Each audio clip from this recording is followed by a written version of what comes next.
తెలంగాణలో పలువురు ఐఏఎస్ అధికారుల ట్రాన్స్ఫర్లు జరిగాయి. 20 మంది ఐఏఎస్లను బదిలీ చేశారు.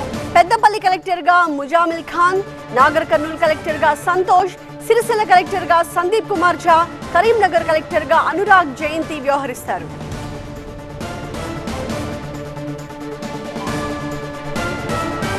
ఇందుకు సంబంధించిన నోటిఫికేషన్ కూడా క్లియర్ గా చూస్తూ ఉన్నాము. మొత్తం 20 మంది కలెక్టర్లను బదిలీ చేస్తూ ప్రభుత్వం తీసుకున్న నిర్ణయానికి సంబంధించిన గవర్నమెంట్ ఆర్డర్ ని మనం చూస్తూ ఉన్నాము. 20 మంది ఐఏఎస్లను బదిలీ చేసింది ప్రభుత్వం. పెద్దపల్లి కలెక్టర్గా ముజామిల్ ఖాన్, నాగర్ కర్నూల్ కలెక్టర్గా సంతోష్, సిరిసిల్ల కలెక్టర్గా సందీప్ కుమార్ ఝా, కరీంనగర్ కలెక్టర్గా అనురాగ్ జయంతితో పాటుగా మరొక 16 మందిని బదిలీ చేస్తూ ప్రభుత్వం ఆర్డర్స్ జారీ చేసింది.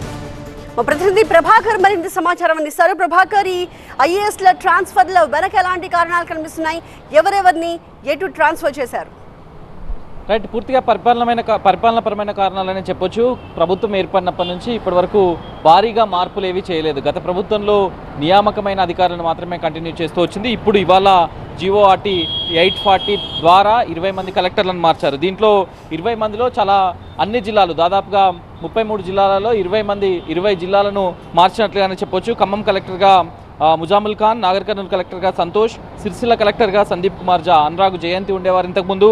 అట్లాగే కరీంనగర్ కలెక్టర్గా అనురాగ్ జయంతిని, సిరిసిల్ల కలెక్టర్ని కరీంనగర్ కలెక్టర్గా మార్చారు. అక్కడ ఉన్న పమేలా సత్పతికి బదిలీ చేశారు. దాంతోపాటుగా కామారెడ్డి కలెక్టర్గా ఉన్న జితేష్ వి పాటిల్ని మార్చి ఇక్కడ ఆశీష్ సంగ్వాన్ వేశారు. భద్రాద్రి కలెక్టర్గా, కామారెడ్డి కలెక్టర్గా పనిచేస్తున్న జితేష్ వి పాటిల్ని భద్రాద్రి కలెక్టర్గా బదిలీ చేశారు. భూపాల్పల్లి కలెక్టర్గా రాహుల్ శర్మ, నారాయణపేట కలెక్టర్గా స్నిగ్ధా పట్నాయక్, అట్లాగే హన్మకొండ కలెక్టర్గా ప్రావీణ్య, ఇట్లా 20 మంది కలెక్టర్లను మార్చారు. పూర్తిగా పరిపాలనా పరంగా మార్పులు తీసుకురావాలని గవర్నమెంట్ కొద్ది రోజులుగా ఆలోచిస్తుంది. దాని ప్రకారమే సిఎస్ కానీ మిగతా అధికారులు సీఎంతో భేటీ అయ్యారు.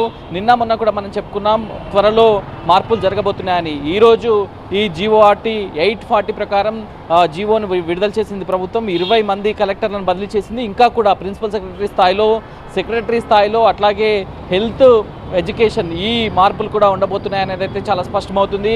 ఐఏఎస్లతో పాటుగా ఫాలోయింగ్ ఐపీఎస్ అధికారుల బదిలీ కూడా ఈరోజు సాయంత్రానికి రానుంది. బక్రీద్ ఉన్న నేపథ్యంలో కొంత లా అండ్ ఆర్డర్ ఇష్యూస్ ఉంటాయి కాబట్టి చాలా చోట్ల కొన్ని హైపర్ సెన్సిటివ్ జిల్లాలు తెలంగాణలో ఉన్నాయి కాబట్టి ఐపీఎస్ల ట్రాన్స్ఫర్స్ను కొంత వాయిదా వేయడమా లేకపోతే సాయంత్రానికి విడుదల చేయడమా అనేది ఇంకా ప్రభుత్వం నిర్ణయం తీసుకోలేదు. సో అవి కూడా షార్ట్లీ రానున్నాయి. సో ఐఏఎస్లు, ఐపీఎస్లు రెండిట్లో మార్పులు అయితే భారీగా కనిపిస్తున్నాయి. ఎందుకంటే ఇవి బల్క్ ట్రాన్స్ఫర్సే అనొచ్చు. 20 జిల్లాలు, దాదాపుగా 70% తెలంగాణ జిల్లాల కలెక్టర్లని మార్చింది ప్రభుత్వం. అంటే మరికొన్ని ఎస్పీలు కూడా ఇదే స్థాయిలో మారనున్నారు.